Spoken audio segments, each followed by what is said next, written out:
Hi guys, I cannot believe it's been 2 years to the day today, 2 years exactly since I went on my America, Australia trip away for a few months.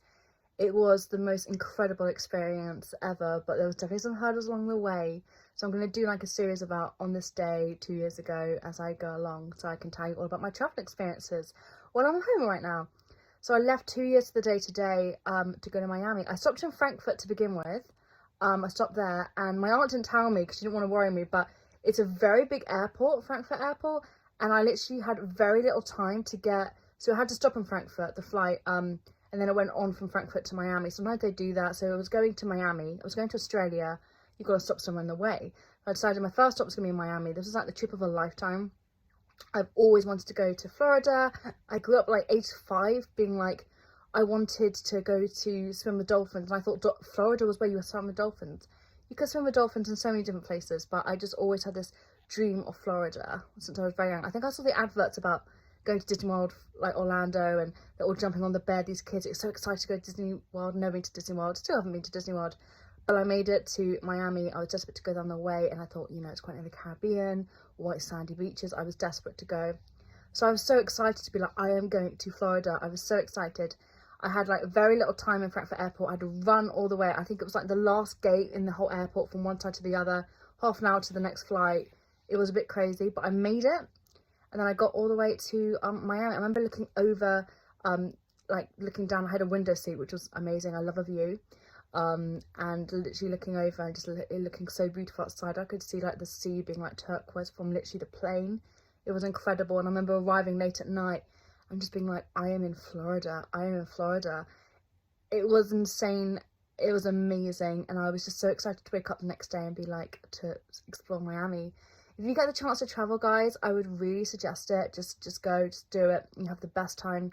It was a really hard decision for me to make because it was like 3 months without seeing my mum, which 3 months, it was over 3, it was just felt so long. And it was gut-wrenching leaving my cat. I had a cat called Monty, who was my soul cat, the love of my life. And leaving a cat was really, really hard. But I just felt that if I never, it was booked in advance. I got family in Australia, and I would spend like a week. Because you've got to stop off on the way. You can't go straight to Australia on a trip. You have to stop off somewhere on the way because it's too long for the flight. You have to stop off somewhere. So I was going to America, Asia. I'd heard, even though it was like a year, 2 years since the coronavirus whole epidemic, the pandemic, they were a bit funny about some places in Asia. You would need like your COVID vaccine, everything like that. And I had all my COVID vaccinations, but they might test you, and if you are negative, you won't be able to go. And I saw America be easy, and it was my dream to go to America. So I was like, yes, I'm doing it. So stopping in Miami was amazing. I didn't spend any time in Frankfurt. It was just the airport. Leaving my cat behind was soul crushing. It was so, and he had me very well. Then they said he was well, and I was like, do I go? And the day before I was like, I might not go. And I just thought it was to see family in Australia as well. And I thought, if I never go, I will regret it forever. And I just felt in my heart that I just had to go. But it was the hardest thing ever, leaving him. When you've got a pet, it's very difficult to leave a pet. It's so difficult. But then it's like, do they hold you back? It is such a hard one, and I love him, but I was so lucky to have my mum to take care of him. He'd be okay, and I spoke to him on FaceTime every day, and I knew I was going to be doing that. But it's still, obviously, I'm a huge animal lover. Leaving an animal to go on holiday is always really, really hard, especially for if it's an extended period. But I knew he was very comfortable with my mum and stuff. But that was a hard decision to make, but it's one of those decisions that I was like, oh my God. I used to be really scared about the idea of flying like on my own on a plane, but that's why I did an intervailing 6 months before to get me ready for it. And I'd been ill the year before, so it was like my time to go.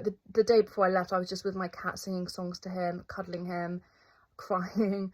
But I don't regret going, but I wish I'd gone at a different time and I was there, because he turned out not to be so well. So it was very, very difficult, but I'm so grateful for the opportunity I had to go away. It was incredible. It was a trip of a lifetime, and I don't regret it.